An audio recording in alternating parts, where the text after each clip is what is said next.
നമ്മളിപ്പോൾ യുകെയിലാണുള്ളത്. ഇച്ചിരി മീനും പച്ചക്കറിയും മേടിക്കാനായിട്ട് ഇറങ്ങിയതാണ്. അതിനായിട്ട് ഇന്ന് നമ്മൾ വന്നിരിക്കുന്നത് ദ ഫുഡ് വെയർ ഹൗസിലാണ്. ഫ്രോസൺ ടൂണ് തപ്പിട്ടാണ് നമ്മൾ വന്നിരിക്കുന്നത്.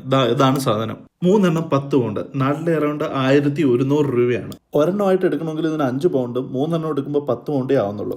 ഇതിനെ ബണ്ടിൽ പ്രൈസിങ് അല്ലെങ്കിൽ ക്വാണ്ടിറ്റി ഡിസ്കൗണ്ട് പ്രൈസിങ് എന്നൊക്കെ പറയും. സത്യത്തിൽ അവരുടെ സ്റ്റോറേജിലുള്ള സാധനം അവർക്ക് തീർക്കണം എക്സ്പയറിക്ക് മുന്നേ. അത് തന്നെ നമ്മൾ വണ്ടി എടുത്ത് നേരെ ടെസ്കോയിലോട്ട് പോവാണ്. പച്ചക്കറിയൊക്കെ നമ്മൾ അവിടെ നിന്നാണ് കൂടുതലും മേടിക്കാറ്. നമ്മുടെ കൊച്ചുള്ളി തന്നെ പലതരമുണ്ട്. റൗണ്ട്, ലോങ്, വൈറ്റ്, പിങ്ക്, അങ്ങനെ കുറെ. അതിനെങ്ങാനും ഓർഗാനിക് എന്ന് പേര് വന്നു കഴിഞ്ഞാൽ പിന്നെ അതിന്റെ ഇരട്ടി പ്രൈസ് ആണ്. അതിന് കാരണം വേറൊന്നുമല്ല, ഓർഗാനിക് എന്ന് ലേബൽ ചെയ്ത് വിൽക്കണമെങ്കിൽ ഗവൺമെന്റ് ഒരു സർട്ടൻ എമൗണ്ട് അടച്ചിട്ട് സർട്ടിഫിക്കേഷൻ ചെയ്യണം. മിക്ക ഫാമേഴ്സും അതിനൊന്നും മെലക്കിടാറില്ല.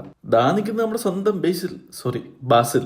അങ്ങനെ ഇന്നത്തെ നമ്മുടെ ഷോപ്പിംഗ് കഴിഞ്ഞ് ഒരു ക്യാബേജും എടുത്തു, മുളകും ഓറഞ്ചും പിന്നെ അല്ലറ ചില്ലറ സാധനങ്ങളും. ടെസ്കോയുടെ ക്ലബ് കാർഡ് അപ്ലൈ ചെയ്തപ്പോൾ 85 pence ഓഫ് കിട്ടി. അപ്പോൾ പുതിയൊരു വീഡിയോ ആയിട്ട് വീണ്ടും വരുന്നതായിരിക്കും. ബൈ.